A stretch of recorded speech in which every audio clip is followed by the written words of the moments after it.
Jadi kehidupan kita secara sosial itu dasarnya sebenarnya relasi ekonomi. Jadi hubungan yang bersifat ekonomi. Kamu bisa di sini, saya bisa di sini. Itu dasarnya sebenarnya ekonomi kalau menurut Marx. Ya kan?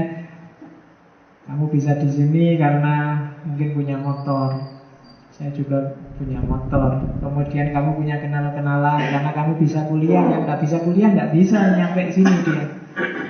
Ya kan?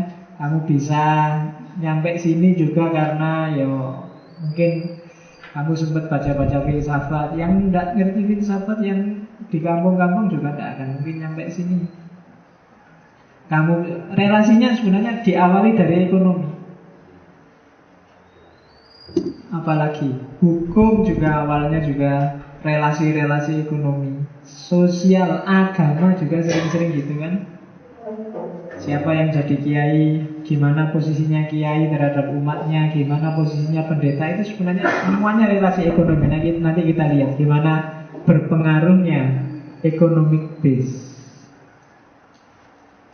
Itu kan tiap hari kita bilang UUD itu kan, ternyata ya ujung-ujungnya ya duit. Nah, ekonomi dasarnya kalau katanya Marx. Ada chaos, ada kacau tadi, ada revolusi menurunkan kalangan feodal, ada sebenarnya dasarnya sama, ekonomi. Kamu lihat, kita lihat DPR kemarin tawuran sampai banting meja. Itu kalau kamu tarik-tarik akhirnya kemana? Ekonomi. Ditarik ke bawah ini sini ekonomi. Jokowi belusukan, harus tarikin aja. Kamu hubungannya kesini nanti ketemunya pasti juga ekonomi. Kamu kasih contoh apapun nanti ujungnya juga ekonomi. Apalagi kasus Tesi ditangkap polisi narkoba. Coba kamu tarik, kenapa ya Tesi narkoba dan itu apa? Mungkin karena sudah mulai nggak laku, kemarin terkenal, terus akhirnya cari pelampiasan. Nggak laku itu kan urusan ekonomi. Dia tersisihkan di industri hiburan hari ini yang dengan ada ekonomi lagi, ada relasi ekonomi.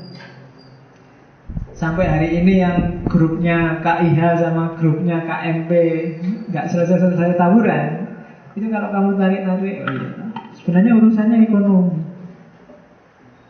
Lagi-lagi ekonomi. Oke, cita-citanya manusia hari ini itu kan cita-cita paling tinggi sebenarnya kaya, ya kan? Jabatan itu kan jembatan untuk memperoleh kekayaan. Orang jabat, makanya banyak pejabat yang korupsi. Itu kan karena cita-cita tertingginya itu kekayaan. Dan untuk bisa dapat jabatan, kamu harus punya pendidikan tinggi. Jadi kalau di ranking pendidikan, terus jabatan, terus kekayaan. Itu modus berpikirnya orang hari ini. Berarti apa? Yang paling penting ternyata kekayaan. Kalau kamu tak tanya satu-satu ya, kegelisahanmu apa sih jadi mahasiswa hari ini? Itu sebagian besar sih yang kamu pikir, besok saya jadi apa ya Pak? Ya kan? Saya sudah kuliah ini Pak, S2, S3. Terus kira-kira besok kalau ada lowongan dosen saya bisa masuk nggak Pak ya? Ya kan, ujungnya mesti ke sana. Kawin pun, Mas sudah pacaran lama kok nggak kawin-kawin. Mau sih Pak kawin, tapi tak kasih makan apa ya Pak? Loh, kan ekonomi yang kamu bahas tiap hari. Nggak berani kan kamu, alah ikhlas saja Allah sudah ngatur rezekinya. Berat. Nggak berani kamu. Pertimbangannya selalu ekonomi. Banyak hal yang hari ini bikin galau di kepalamu, itu sumbernya ekonomi. Dan nanti akhirnya juga solusinya adalah ekonomi juga, duit. Silakan kamu rinci ya, nanti pulang nih kamar, tulisin satu-satu problemmu. Nomor 1, nilaiku kok enggak naik-naik ya sejak dulu. Nomor 2, kok enggak punya pacar-pacar ya. Nomor 3, aku kok gampang sakit ya. Misalnya nomor 1, nilainya enggak naik-naik. Ini kan aku jarang beli buku sih. Wah, beli buku butuh duit ini. Wah, ini jarang. Itu kan aku enggak punya pacar ya. Wah, ini mesti kurang gaul ini. Untuk bisa gaul perlu HP baru, laptop baru, perlu duit lagi. Aku kok gampang sakit ya, kamu makan ini dengan keringan terus. Ya waduh ya. Lo ya kan solusinya sederhana, duit lagi. Lo ujungnya nanti, dan itu yang dilihat oleh Mark. Bulat seperti apa ya, akhirnya duit. Ya kan, ada problem apapun ya duit. Jadi bisa structure kehidupan kita dasarnya ternyata ekonomi.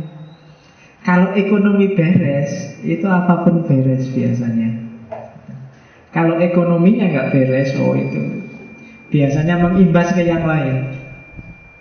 Oke, kita lanjutkan. Jadi ini sebenarnya teori dasar bahwa bahkan yang namanya negara kalau dimengerti kekuasaan itu sebenarnya dilahirkan oleh orang yang menguasai modal, orang yang menguasai ekonomi untuk melindungi hak-hak mereka.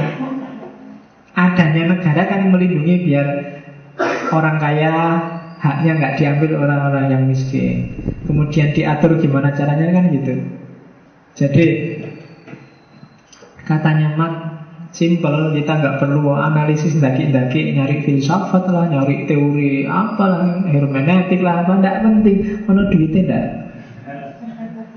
kalau ada uangnya beres, ya kan? Kan banyak orang bilang dengan pura-pura bahwa uang itu tidak nomor satu, tidak bisa. Kamu boleh nggak menomorsatukan uang, tapi ya di setiap nomor kamu butuh uang. Nomor 1, 2, 3, coba aja. Kamu prioritasmu apa wis? Nomor 1 Pak, kuliah dulu Pak. Nomor 3, uang itu nomor terakhir Pak. Iya, tapi nomor 1 sampai nomor itu butuh uang semua. Nggak ada yang nggak butuh uang. Jadi solusinya ekonomi, economic base. Ekonomi jadi dasar kehidupan. Relasi sosial kita ditentukan juga oleh tingkat ekonomi kita kan. Coba dilihat siapa temanmu itu biasanya level ekonominya nggak jauh-jauh. Nah ya kan, apalagi yang gerombol di sini setiap Rabu malam itu wis gak kacek biasanya. Coba kamu yang kelas tinggi yang mungkin tiap hari bawa mobil, sudah punya Alphard, sudah banyak, nggak mungkin kalau ngaji filsafat di sini. Ya? Yang kelas-kelas sini ini kan kelas motor-motor, kelas pitung, kelas apa kan gitu yang di sini. Tapi yang kelas tinggi tidak, kenapa? Relasi sosial, relasi ekonomi. Sejauh mana jaringanmu itu biasanya nggak jauh-jauh dengan kapasitas ekonomimu.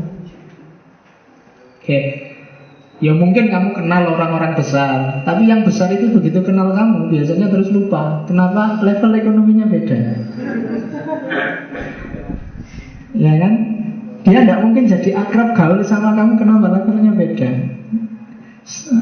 Level ekonomi, karena dia bawa mobil, bawa apa, sementara kita nyengker, ini nggak mungkin disambung. Jadi kita penggemar mereka, mereka nggak mungkin penggemar kita. Nah, itu relasinya nggak bisa setara pasti. Oke. Nah, ini asumsi selanjutnya. Jadi yang tadi bahwa base structure itu menentukan superstructure.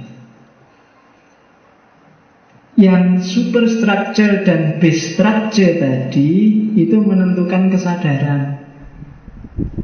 Relasi ekonomi yang jadi dasarnya itu kan membentuk kesadaranmu, siapa aku ini.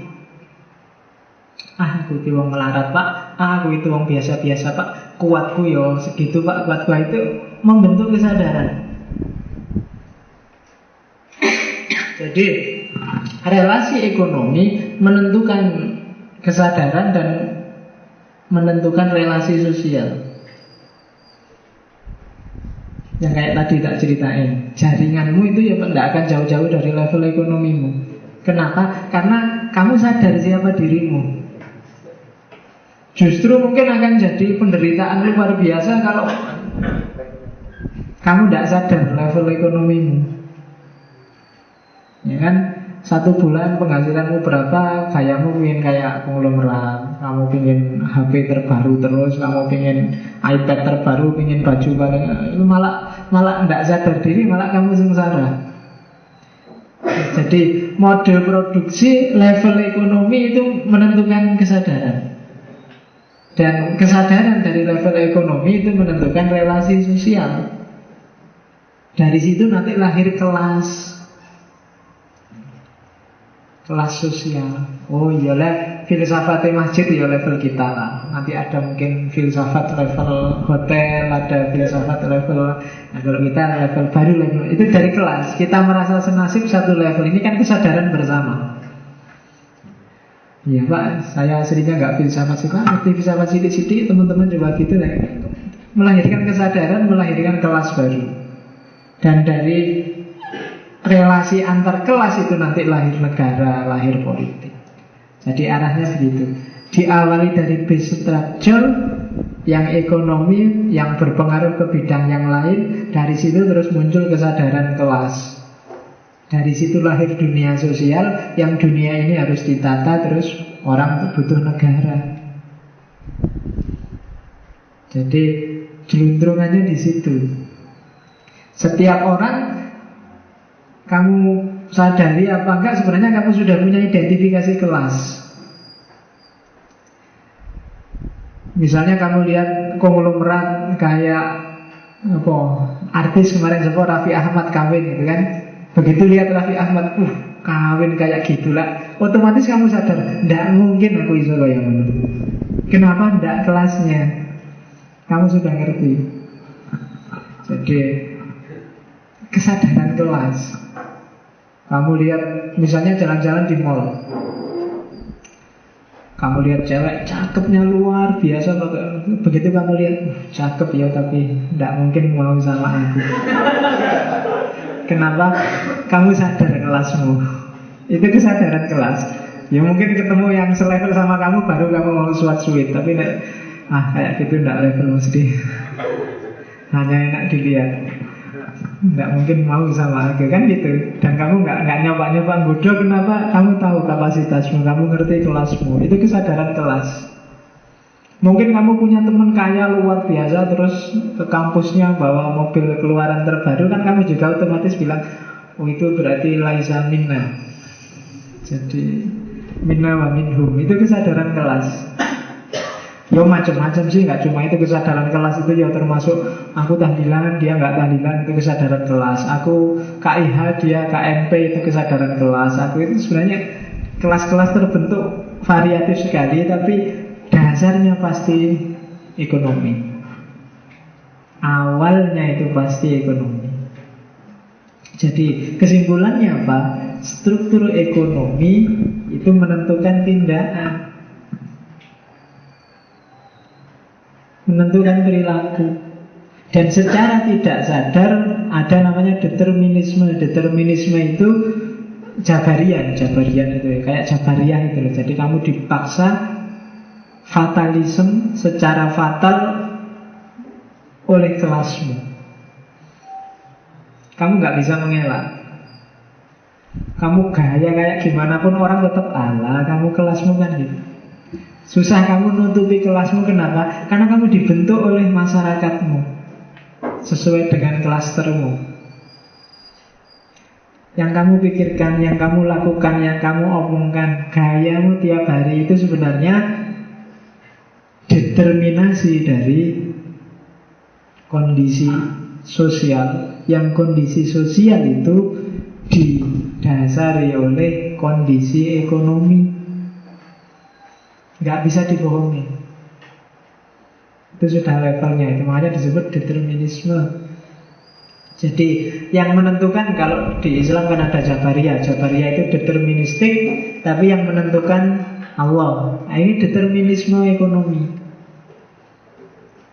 Jadi kondisi ekonomi menentukan perilaku sosial, dan perilaku sosial akan mencetak jadi orang seperti apa kita. Nah, itu Marx. Jadi namanya determinisme sosial. Yang bikin kamu kayak gitu, itu sebenarnya dunia sosial. Ada yang pemalu, ada yang pemarah, ada yang minder, ada yang optimis. Itu sebenarnya yang mencetak dunia sekelilingmu.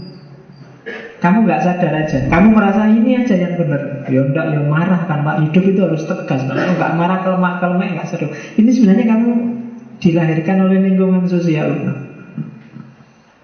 Ada yang lain, enggak Pak, hidup itu harus lembut, lentur, jangan ngamukan, jangan. Itu juga lingkungan sosialmu yang melahirkan kamu seperti itu.